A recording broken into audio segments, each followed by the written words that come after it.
Safi. Mtazamaji, seneta wa kaunti ya Nairobi Edwin Sifuna amezungumza siku hii ya leo na kuweka kila kitu wazi kuhusu maandamano ambayo yamekuwa yakiendelea, lakini pia maandamano ambayo yatakuwa yanaendelea next week. Kwa hivyo nataka kwanza, kabla hatujafanya chochote, tuweze kumsikiza kwa makini tena zaidi seneta wa kaunti ya Nairobi Edwin Sifuna, kwa sababu hapa kuna jambo ambalo seneta Sifuna anazungumza ambayo ina make sense kabisa. Nataka kwanza tusikilize seneta Edwin Sifuna, alafu tutakuwa tunazidi kuzungumza zaidi. Before I come to the way forward, I just want to say one thing, Trevor, that Kindiki and Ruto and Gachagua, they best pray to their God that they remain in power forever, because the seeds that they have sown, the Bible says you will reap what you sow. We had a tradition in this country where we didn't go after retired presidents. We didn't see the sort of vengeance and vindictiveness from a regime that people would be elected and they would just proceed to serve the people.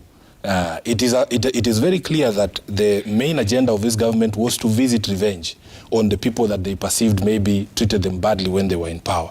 I want them to pray that they stay in power for long, forever actually, because I am not a prophet. But when I close my eyes, I can already see that headline. I can already see that headline saying ex-CS Kindiki protest police visit to his house. I can already see the breaking news item, Ruto addressing the press at night outside his mother's house because the police have come there. That is the seed that they have sowed, a seed of hatred and revenge and vengeance that they have watered with the blood of the innocents. I pray to God that they remain in power forever. Otherwise, what goes around comes around. As a young leader myself, I wish that we would see a new country. I would love there to be a country where it doesn't really matter what somebody did or did not do during their time in power. You leave them be. When you are elected, you move forward. I would not want this vicious cycle to continue, because in the end, what is going to happen is that people are going to run for office and perpetuate themselves in power only either to protect themselves from revenge or to perpetuate revenge on people who they perceive as having wronged them. Having said that, on the way forward, I am a very proud member of the Catholic Church this entire week, this entire month, because the way forward was pronounced by the Catholic bishops. And I want to thank the church, the Catholic Church, for being bold enough to speak truth to power. This question of organizations, of people trying to straddle the median and claim, oh, both sides are wrong, there can never be a middle ground in the face of injustice. The Catholic Church has proffered a way out of this entire crisis. You don't have to talk to Raila. I have said this many times. Frank, Raila has no problem. The problem in this country right now is a listening problem, that the people in power don't want to listen to the people who elected them. All that needs to be done is for Ruto to listen to the people. And the Catholic Church spelled out two easy ways out. Number one, repeal the Finance Act, because that's what the people are saying. That's what the people are saying. If you're saying we are the greatest beneficiaries of this, why don't they pull the rug from under our feet and do what the people want? Just listen to the people. The church said, repeal the Finance Act, because it is visiting untold pain on the population. Number two, they said, remove your police from protests. That is the way out, because we will always defend this constitution. And then, Trevor, there is no one in Azimio who's looking for an elite settlement, because as I've said, the beef is not between these two leaders. The only thing, maybe the argument would be that the people feel, and this is something that is subjective, I'm sure people will object, that maybe Raila Odinga is the best person to represent the views of the people in that particular discussion. But at the end of the day, that discussion doesn't need to happen. All that is required for this crisis to end is for Ruto to listen to the people, not talk to Raila. And Raila has said it 1,000 times. I am not aware of any intention to get anything, including the last press conference that he gave. He said he doesn't want this spoiled bread. He said it. So what you need to do is just to listen to the people. On this question of bipartisanship, Frank, I want to inform you that there does not exist anything called a bipartisan team in this country today. I personally are not aware of any team called a bipartisan team. I see this friend of mine, Mheshimiwa Murugara, sometimes issuing press conferences and calling himself a member of a bipartisan team. It is in public knowledge that that team was disbanded. I was a member of that committee. In the Azimio fraternity, we were recalled. It was disbanded. There's no one called a co-chair of bipartisanship. If you are talking about Honorable Tiende Amolo, he doesn't have the mandate of the PG to have discussions with anyone. And if these discussions are going to happen, because you see, we reported here that we did not see seriousness. We did not see any commitment from Khalwale and his colleagues during that discussion. It was just tea and mandazi and jokes. And the same, I thought that the problem was with Kina Khalwale. Kumbe, as they say, the fish starts rotting from the head. Even when President Suluhu was here in the country, she was in Nanyuki here for 2 days on the invitation of Ruto himself. And then Ruto himself, just like Khalwale, does not show up. Ruto, like Khalwale, does not engage in any meaningful discussion with her. A president of a whole country here, just idling. Just but he was chilling. with her on Wednesday. That's what I'm telling you. She was in this country 2 weeks ago. You people are aware. And she was here on the invitation of Ruto. But I can see that these people were just borrowing a leaf from their leader. Lack of seriousness on any engagement at all. So for me personally, I have said that because I know there is lack of seriousness, I wish that if there is seriousness, all Ruto needs to do is actually to just listen to the people. He can very well communicate or order his voting machines in Bunge to repeal this thing the way they imposed it. He doesn't need to call Raila on anything. Then they are saying that Parliament has failed. I agree totally.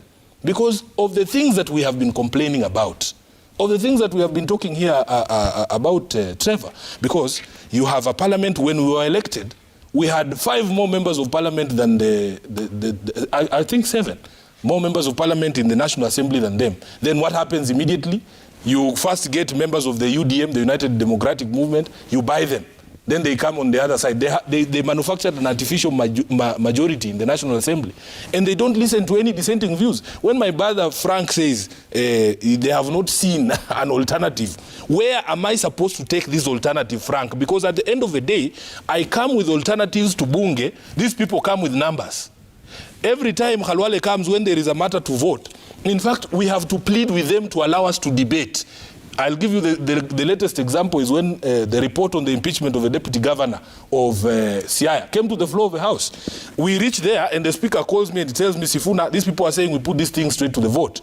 You people need to agree or else I'll put it to a vote that there be no debate. This is a house of debate. People come to the house telling you they don't want to debate. They're saying put the question, put the question. If I have fantastic ideas, Frank, where do you want me to take them? These people have dismissed me from the onset because they see Sifuna, they see horns and a tail. This is the devil. They can't, nothing good can come out of our mouths, no good ideas. When we told them, for instance, because the country is facing this difficulty, please do not increase the VAT on fuel. Why is that not an idea that can be listened to? And it is not coming from me. It is coming from all the ordinary Kenyans. Kenya Association of Manufacturers presented a paper before the committee. KEPSA, civil society, you yourselves as CMD, I am sure you gave your views. 99% of the Kenyans came with these alternatives that you're talking about. They were met with numbers and orders from State House. So please don't tell us to give you alternatives, because where are we supposed to take those alternatives? These people don't listen at all, you know. So for me, really, the way forward is very, very simple. Please listen to the people. Okay. And every indication, you know, everything you do as a professional, Khalwale talks about me never having gone to the... Mtazamaji, umemsikia, huyo ni seneta wa kaunti ya Nairobi Edwin Sifuna, ambaye ameweka kila kitu wazi. Nadhani kwamba hata hatuhitaji kuzungumza zaidi, kwa sababu Edwin Sifuna amezungumza na kuweka kila kitu wazi, ikiwemo kumuonya Rais William Samoei Ruto kwamba jambo ambalo analifanya sasa hivi akiwa rais, ajue kwamba ni bengu anaiotesha na itakuja kumea siku moja. Kwa hivyo kama ameotesha chuki, basi ajue kwamba hataishi pale milele, na hata akisema kwamba atangangania pale miaka 10. Baada ya miaka 10 tutafanya uchaguzi tena hapa nchini Kenya na tutahitaji kuchagua kiongozi mwingine. Na mambo ambayo yamekuwa akiyafanya sasa hivi wakati ya kwa uongozi, asidhani kwamba mtu mwingine ambaye atakuja next hatafanya hivyo kwake, kwa sababu tumeona Uhuru Kenyatta kuna mambo ambayo alikuwa anayafanya, Lakini yeye alikuwa analalamika sana wakati wa Uhuru Kenyatta, akisema kwamba Uhuru Kenyatta anatumia maafisa wa polisi vibaya, Uhuru Kenyatta anafanya hivi vibaya, Uhuru Kenyatta anaongeza bei ya vitu kwa sababu hajawahi lala njaa. Uhuru Kenyatta anaongeza bei ya mafuta kwa sababu hajawahi lala njaa, akajua jinsi ambavyo Mkenya wa kawaida anasikia. Lakini sasa hivi yeye mwenyewe Ruto, yule ambaye alikuwa anajigamba na kusema kwamba yeye ndio hustler, yeye ndio anajua maslahi ya Wakenya, yeye amelala njaa, yeye amelala bila kukula. Sasa hivi yeye ndiye anafanya mambo ambayo alikuwa anamwambia Uhuru Kenyatta aache kufanya.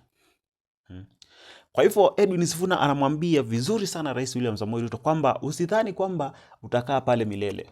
Kuna siku moja utakuwa umetoka pale, na kuna siku moja utalia. Jinsi ambavyo unawalilisha watu sasa hivi, kuna siku moja wewe utalia. Anasema vizuri, kuna siku moja William Samoei Ruto atatokea kwa television kama vile Uhuru Kenyatta alitokea, akisema kwamba William Samoei Ruto ametuma maafisa wa polisi waje kuchokoza familia yake. Imagine sasa hivi William Samoei Ruto, mama yake akiamuka apate kwamba maafisa wa polisi wote wametolewa, lakini pia kuna watu ambao wamevamia mtoto wake. Hivyo ndio William Ruto anapanda sasa hivi, na hajue kwamba hiyo ambayo anaipanda atakuja kuifuna hivi karibuni, kwa sababu hawezi kuwa rais milele. Uhuru Kenyatta alikuwa pale akamaliza miaka yake 10 akakaa kando. Mwai Kibaki alikuwa pale akamaliza miaka yake 10 akakaa kando. Moi alikuwa akakaa kando. Kwa hivyo William Samoei Ruto ajue kwamba mambo ambayo anaotesha sasa hivi atakuja kuyafuna hapo mbeleni. Na naamini kwamba William Samoei Ruto, Mungu akimsaidia, atamaliza tamu yake akiwa bado ako young kama Uhuru tu. Kwa hivyo William Samoei Ruto ajue kwamba mambo ambayo anafanya sasa hivi, wakati atakuja kuretire na kutoka kama rais, yatakuja kumtokea hayo ambayo alikuwa anayasema. Lakini pia Edwin Sifuna amezungumzia kuhusu bipartisan talks, mtazamaji. Nadhani kwamba nilikuwa nimekueleza awali kwamba Azimio la Umoja waliona kwamba hapa kwa bipartisan talks ni kama ni mchezo ambao unaendelea. Unaona, Sifuna anasema kwamba walikuwa ni kama tu kuja kupata kunywa chai, kula mandazi na kucheka pale, alafu ni kama hakuna kitu cha maana kilikuwa kinaendelea pale, kwa sababu wakileta serious issues. Nimekueleza kwamba Kenya Kwanza wako na mambo, ama Kenya Kwanza wako na, ama Kenya Kwanza huwa wakiona kitu kama high cost of living ama jambo ambalo linaweza kusaidia mwananchi, huwa wanalenga sana na wanaepa sana. Wanaweza wakazilizungumzia dakika moja, ama usipokuwa makini hata wanaweza kukosa kulizungumzia hata dakika moja. Kwa hivyo walikuwa wakisikia kina Edwin Sifuna wanasema kwamba kwanza tufanye hivi, badala ya kuendelea kuongeza bei ya vitu na uchumi unazidi kuharibika tena zaidi, ama Wakenya hawana kazi na wako na njaa, tushushe bei ya vitu kwanza.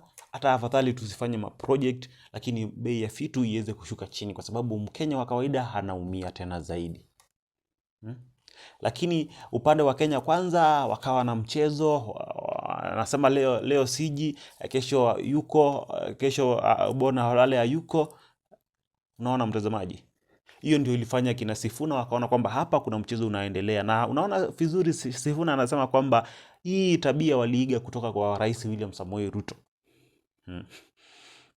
Hii tabia waliiba kutoka kwa Rais William Samoei Ruto, kwa sababu juzi tuliona Mama Samia Suluhu Hassan akija hapa nchini Kenya, akialikwa na Rais William Samoei Ruto, akaja akakaa siku ngapi? Siku 2.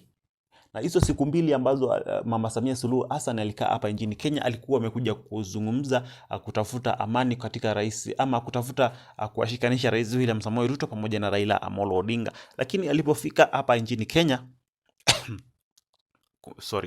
alipofika hapa nchini Kenya, William Samoei Ruto akajifanya kabisa amuoni. Akajifanya kabisa akobisi, akakaa siku 2 akimngojea William Ruto, akaona kwamba huyu ni kama ako na dharau, yeye akarudi zake Tanzania. Kwa hivyo Sifuna anasema kwamba hii tabia ya Kenya Kwanza ni kama wameiga kutoka kwa Rais William Ruto, kwa sababu si tumeona juzi jinsi ambavyo amemfanyia Mama Samia Suluhu. Kwa hivyo nao walikuwa wakikuja kwa mkutano wa bipartisan, wanakuta kumbe viongozi wengine wa Kenya Kwanza hata wako, wengine wanasema kwamba wameenda wapi, wengine wanasema kwamba wameenda wapi. Wale ambao wako hata wasungumuzi vitu za maana, wakiwaambiwa tufanye hivi wanasema tufanye hivi. Kwa hivyo wakaona hii ni mchezo ambao inaendelea na wacha tuiache, wakaitupilia mbali. Wakasema kwamba hakuna tena bipartisan talks. Sifuna anaeleza wazi kwamba hakuna tena bipartisan talks.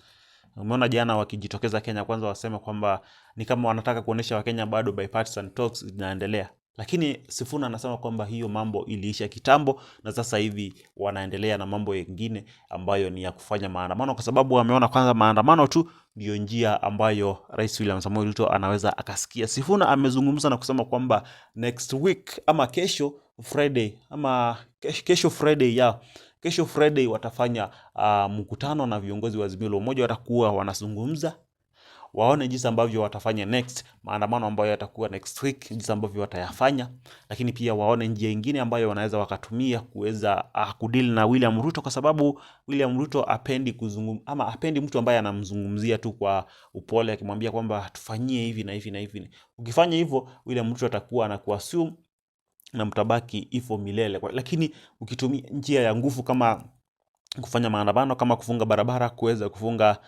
maduka hapa jijini Nairobi, hapo William Ruto anaweza akakusikia na akaweza kidogo kuweza kupunguza bei ya vitu. Lakini pia Sifuna amezungumzia kuhusu mambo ambayo yamekuwa yakiendelea katika National Assembly pamoja na Senate. Na hii nayo nimeizungumzia hapa kwa muda mrefu sana, nikisema kwamba William Samoei Ruto alipoona kwamba amechaguliwa na Chebukati na Joseka Mago, aliamua kununua wabunge wa Kenya, wabunge wa Azimio la Umoja, ili kuhakikisha kwamba jambo ambalo alitakuwa analitaka kama rais itakuwa inapitishwa bila wasiwasi wote. Kwa hivyo akasema kwamba wacha ninunue wabunge, wacha ninunue maseneta, ndio iwe rahisi sana kwangu kuweza kupitisha kitu Parliament lakini pia na Senate. Uliona juzi hii Finance Act vile ilipitishwa, mtazamaji? Yaani hata wabunge wa Azimio la Umoja wana 40 yes hiyo Finance Act. Finance bill ambayo ilikuwa inaonekana kabisa kwamba imekuja kumfinyilia mwananchi kabisa. Yaani imekuja kuongezea punda mzigo juu ya mzigo.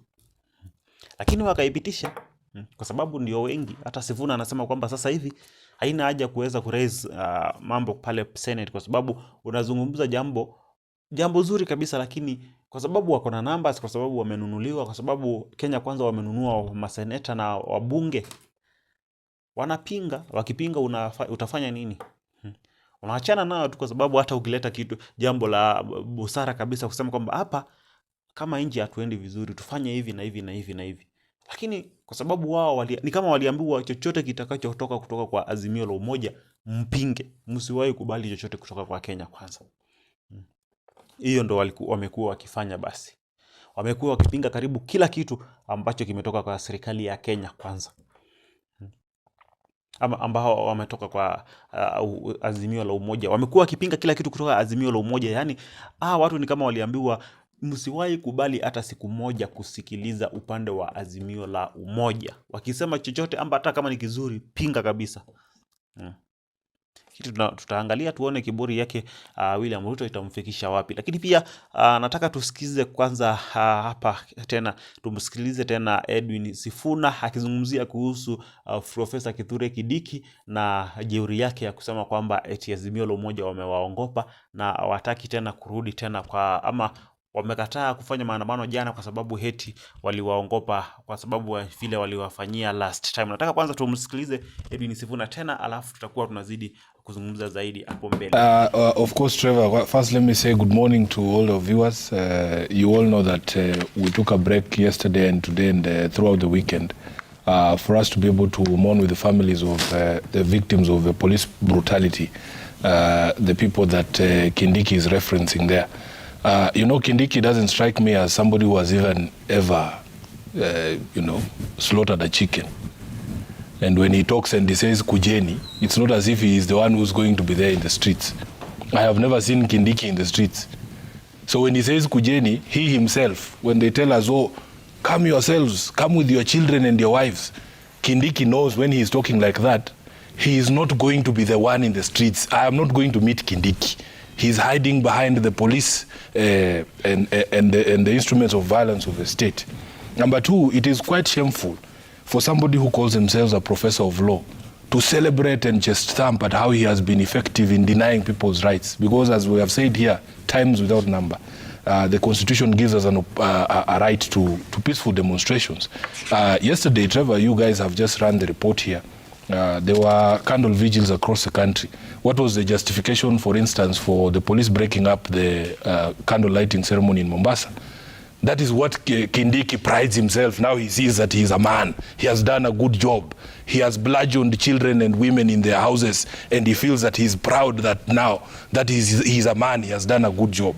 What we want to make clear is that we wish we saw the same level of eloquence when it comes to a plan for getting this economy running, a plan for making sure that every Kenyan has food. But the eloquence is only clear when they are telling you how they are going to subvert the rights of the people, how they are going to beat you and hurt you and harm you. But when you ask them, when are you going to drop the price of unga? Kindiki is not that eloquent. He will develop a speech impediment immediately.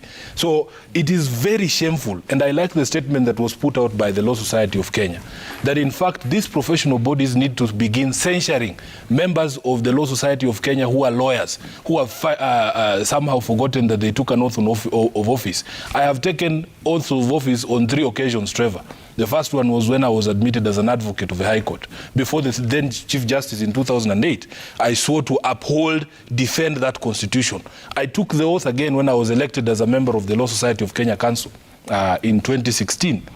I swore to uphold and defend that constitution. I took an oath recently when I was elected as a senator of Nairobi to uphold and defend that constitution. And I will do so even when people who are supposed to be teachers of law, like Kindiki, have forgotten those oaths that they took. And the fact that you can chest thump, knowing full well that you are not the one visiting that violence. That Kindiki cannot even hold a rungo and come and beat me up. But he's talking like that because he knows he can hide behind the police. Shame on you, Kindiki. So what happens after next week? We have a press conference on Friday. We will explain the way forward because we will never let down our constitutional rights. That I can tell you. The protests are ours to plan. We are not planning depending on the schedule of the government or Kindiki's schedule. I can decide tomorrow that we are going to have protests. That is my right. So it is not as if we have not suspended any constitutional provision. These rights, Trevor, the way you give life to rights is to exercise them. Nobody is going to tell us when we can protest or not. On Friday, we will give a fresh direction on the next wave of protest until, as we have said, the government listens to the people of Kenya. So Friday is tomorrow? Friday is tomorrow. You're saying the next wave of protest, we will give you a schedule again. We will announce. Once we have laid to rest the innocents who have been slaughtered by the police, we will announce again. It doesn't matter how many of us you kill. I am telling you, Trevor, we will never put down the rights given to us by this constitution because these things did not come easily. People lost their lives for us to have this document. It was not easy. So we're not going to have these pseudo-professors of law telling us when we can exercise or not. Kindiki does not scare anyone. He doesn't scare anyone because he knows. He's not the one who will come to my house to arrest me. If he tries, he knows what will happen. Okay. He will send goons in police uniform. Kuja wewe mwenyewe Kindiki. Akuje yeye mwenyewe. Okay. Hey. And now Executive Director CMD Frank Edwin Sifuna hapo anamweleza Profesa Kithure Kindiki kabisa kwamba aache kujigamba kwamba ama aache kujigamba ati Azimio la Umoja wameacha maandamano kwa sababu eti wamemuongopa. Wamemsikia Kindiki kabisa akisema kwamba eti wangejaribu tena wangeona cha mtema kuni, ama wangejaribu jana wangeona cha mtema kuni. Ujue huyo ni CS wa Interior ambaye anasema kwamba Wakenya wangeona cha mtema kuni. Wakenya ambao wanapigania haki yao, Wakenya ambao wanafanya maandamano ambayo yanaruhusiwa na katiba ya Kenya. CS anasema kwamba wakijaribu tena wataona cha mtema kuni. Naona mtazamaji. Kwa hivyo Edwin Sifuna ameweka kila kitu wazi. Amesema kwamba kesho Azimio la Umoja watakuwa na mkutano ili waweze kupanga programu ya maandamano tena, kwa sababu maandamano tu ndio yamebakia kama ngao na ambayo inaweza ikawasaidia Wakenya, kwa sababu wasipofanya maandamano, hii serikali ya William Samoei Ruto kama inafanya hivi na mwaka mmoja hata hujaisha, unaweza ukaangalia tu na ukaona baada ya miaka 4 ama 3 Kenya itakuwa imepelekwa sehemu mbaya tena zaidi. Na tusipofanya maandamano basi na kuweza kusisitiza kwamba tutafanya maandamano mpaka siku ambayo William Ruto atasikia, kwa sababu akiona anapoteza milioni 500 kila siku hapa Nairobi na tunafanya maandamano kama siku 3 kila wiki, naamini kwamba ataweza kusikiza, kwa sababu ataona kwamba anapoteza sana. Na ataweza kusikiza hata kama atashusha tu bei ya chakula, na aweze kuhakikisha kwamba amesikia maneno ambayo ameambiwa na Raila Amolo Odinga. Nimekuambia mara mingi sana Raila Amolo Odinga ni Wakenya tu amekuwa akitetea. Si kwamba yeye mwenyewe amekuwa akijitetea, na si kwamba yeye mwenyewe kuna chochote anataka kutoka kwa serikali ya William Ruto. Ameweka wazi kwamba yeye hahitaji nusu mkate, yeye hahitaji mambo ya handshake, hiyo hahitaji kabisa. Kile ambacho anahitaji ni Wakenya tu ambao walimpigia kura na akaibiwa waweze kuishi maisha mazuri, waache kunyanyaswa na utawala wake William Samoei Ruto, kwa sababu siku hii ya leo umeona mtazamaji hapo, nataka uangalie vizuri hapo kwa screen. Uone hii post ambayo Azimio TV wameshare kupitia ukurasa wao wa kijamii wa Facebook. Wanasema kwamba sasa hivi walimu wameweza kulalamika na kulia kwa sababu mshahara wao umeweza kuingia ukiwa umekatwa badala ya kuongezwa. Walikuwa wameahidiwa kwamba wataongezwa mshahara, lakini sasa hivi mshahara umeingia ukiwa umekatwa. Unaitwa uongozi wake William Samoei Ruto. Badala ya waongezee watu pesa, wanawakata. Yaani ni kama itafika mahali ukilipwa unapea serikali pesa yako yote, ambapo alafu wanakufanyia mahesabu, wanakuambia wewe unahitaji kupata hivi au unahitaji kupata hii yenye umelipwa. Kama umelipwa 50,000, wanakufanyia mahesabu, wanakuambia wewe unataka kupata 20,000. Shika hii 20,000, hii 30 ni yetu. Kwa sababu walikuwa wameahidi walimu kabisa kwamba wataongeza mshahara, lakini badala ya kuongezwa mshahara ni kukatwa, wanakatwa. Ndio serikali ambayo tuko nayo sasa hivi hapa nchini Kenya. Ndio maana nakwambia mtazamaji, tukitaka vizuri tu ni tuweze kufanya maandamano. Tusipofanya maandamano, basi sidhani kama kuna jambo lingine ambalo William Samoei Ruto anaweza akasikiza. Na hata maandamano yawe ni maandamano, tuhakikishe kwamba kama ni Nairobi maduka zimefungwa kwa amani tu, alafu barabara tumeweza kuzifunga. Yaani hata sioni kama kuna haja ya kufunga maduka ama barabara. Wakenya wangeweza kuungana pamoja, naamini kwamba tukisema kesho tusifungue maduka, kwa sababu tukifungua maduka pia wewe ambaye unauza kwa duka tunakutetea wewe. Kwa hivyo kesho tusifungue duka, kesho tusiendeshe gari, kesho tuwe na maandamano, tubaki hata kama tutafanya maandamano hapa Nairobi, lakini tukae tu nyumbani. Kusiwe na chochote kinaendelea hapa jijini Nairobi, Mombasa na Nairobi, Kisumu, Nakuru, Machakos, kila sehemu, kila town ambayo ni kubwa. Tukikataa kufanya maandamano na watu wote wakatae kuingia town, naamini kwamba William Samoei Ruto atasikiza watu na ataacha mambo ambayo yanaendelea kuyafanya sasa hivi ndani ya ama kuwafanyia Wakenya sasa hivi. Kwa hivyo tungojee mtazamaji, tuone kesho jinsi ambavyo Azimio la Umoja watasema watapanga maandamano kuanzia lini next week, na tutakuwa tunakufahamisha zaidi chochote ambacho kitakuwa kinazidi kufanyika. Cha msingi hakikisha umesubscribe hapa Jitan Daily Politics, lakini pia kama ni mara yako ya kwanza kututazama, hii ni Jitan Daily Politics, hakikisha umejiunga nasi kwa kuweza kusubscribe, lakini pia usisahau ku-like na kushare hii video, lakini pia usisahau kucomment hapo chini katika sehemu ya comments. Tuambie unatutazama ukiwa kaunti gani, kama uko hapa nchini Kenya, lakini pia kama uko nje ya Kenya, tuambie unatutazama ukiwa nchi gani, na utakuwa umetisha kabisa mtazamaji. Mimi najulikana kama Jitani, hii ni Jitan Daily Politics. Kwa sasa, bye bye.